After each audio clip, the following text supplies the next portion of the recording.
Hey guys, with boys subdistricts brackets coming out on Tuesday, we are going to talk a little bit about the C1, C2, D1, and D2 brackets, and some favorites, possibly some wild cards, some teams that could have themselves a good draw, and some teams that maybe have a little bit tougher road to get there. One of those teams with a tougher road to get there is pretty much anybody that wants to play in what is basically the LPC bracket. Yeah, Class C1, you've got at Kearney High, just a wide open subdistrict, even the district pairing on the other side, wide open field. You got Gibbon, you've got Kearney Catholic. On the other side, you've got Wood River, GICC, and Adams Central as well. Any of those teams can piece together 2 or 3 wins to get to state. Kearney Catholic has a 500 team, but they've beaten Gibbon already, and these teams have kind of beaten up on each other all season. I would look at Kearney Catholic, a perfect example of this. They're a 500 team. They've had an up and down season. They've lost some bad games. They've won some good games. And if they just get the 2 or 3 wins that they can put together, that's all you need. That's all you need. And I think Scott Carlin, all the other coaches are going to be preaching rightly this next week or so that the teams have the talent, because they do, to make it out. Just kind of a wide open field. None of these teams are going to make it in on wild card points, which makes it all the more interesting. Yeah, so it should be a fun time. These kids are playing for all the glory, I guess. There's no safety net for these teams. Yeah, and that is kind of interesting. And I think even if you look at if a Gibbon were to make it out of this, and we don't want to get ahead of ourselves. Obviously, Gibbon with a really tough road to get there. A lot of good teams ahead of them that they would have to beat. But if they were to get there, and let's play hypothetical here, they run into a GICC team, Johanna Gaifan. And GICC, obviously a team that relies on Gaifan a ton, but could Gibbon get past that? Their bugaboo is the fact that maybe they can't play against those big guys because Gibbon just doesn't have the size. That was their undoing last year at state against Kimball. Would it be their undoing again? We don't want to get ahead of ourselves. We'll have plenty of time to talk about that, but definitely something to keep in mind. Yeah, and then also if you're just going down to Class C2, it's a little wide open, but it's very top heavy, especially in the central Nebraska area. You're looking at a subdistrict C28. You've got Donovan Trumbull as the 1 seed. You've got Southern Valley as the 2 seed, and Hastings St. Cecilia as the 3 seed. That's loaded. Those 3 teams, they're all in the top 6 in the wild card standings right now. 2 of them are going to be banking on a wild card invitation to make it to state. You got to think either Donovan Trumbull or Southern Valley is going to get one of those. Hastings St. Cecilia. But then you've got teams like Ravenna, who's not even in this subdistrict, that's also has a great record. Those wild card spots are going to be hard to come by. Those invitations are going to be they're not going to be easy. I got to think Southern Valley and this subdistrict maybe as the slight favorite. They're the defending state champs. They've been there, done that. Yep.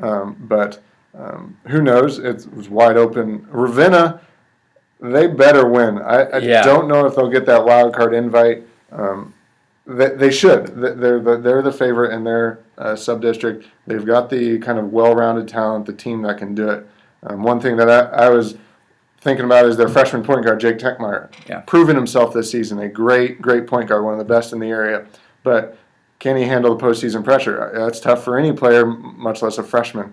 He'll be asked to kind of lead the way, be the floor general for that team. Can he step up and do that? That'll be something I'll be watching in that sub-district. C2 is going to be fun. Every class is going to be fun. There's a lot of questions to be asked. A lot of questions to be asked in D1 in what is basically the FKC bracket.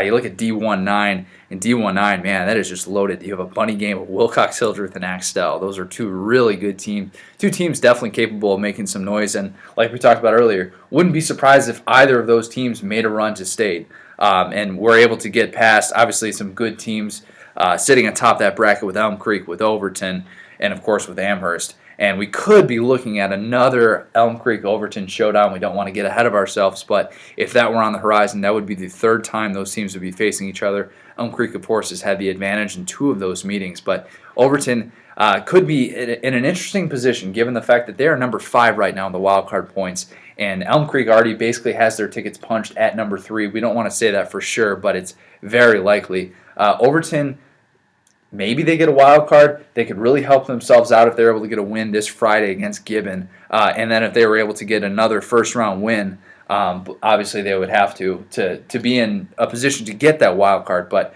for Overton, I think the interesting dynamic there is can they really get over that hump and potentially beat an Elm Creek team that has beaten them twice?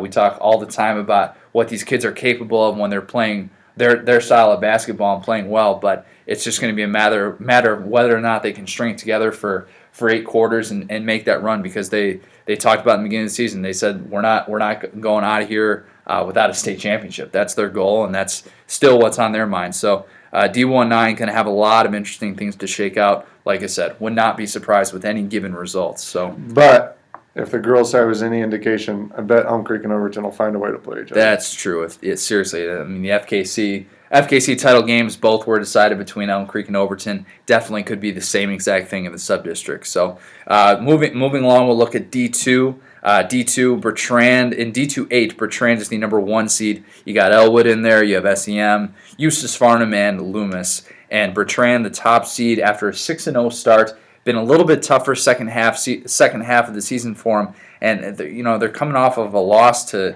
Pleasanton. That might be a little bit of a worrisome sight for Bertrand, but at the same time, this is a team that has really played a tough schedule this year and has been able to manage that tough schedule with only starting 1 senior. Robert Edgren is such an important piece for what they try to do. Jake Samuelson, of course, 2 really good scorers, and if they're able to get to that next level, it's going to have to be on those 2 guys to step up and continue to do what they've been doing all year. Don't want to slight Elwood, of course. Obviously, have a really good starting 5. Skylar Werger might be the best scorer in D2. So Elwood, a team definitely capable of getting to that next level. And if they are able to get to that next level, you look at the D2-7, the way that could shake out. Number 1 seed in D2-7 right now is Kennesaw, sitting at 10-11.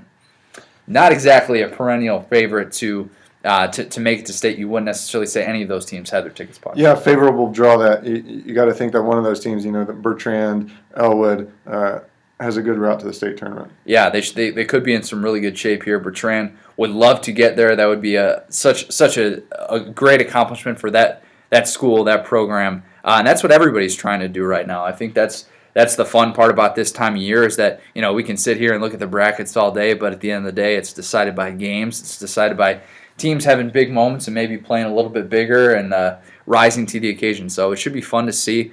Make sure you're checking out all of our online coverage. We're of course going to have tons of coverage on this in Sports Hub and usual Kearney Hub website, as we always do, and on the Sports Hub blog right here, as you guys are doing right now. So for Connor O'Gara, Nathan Hart, enjoy the playoffs, guys.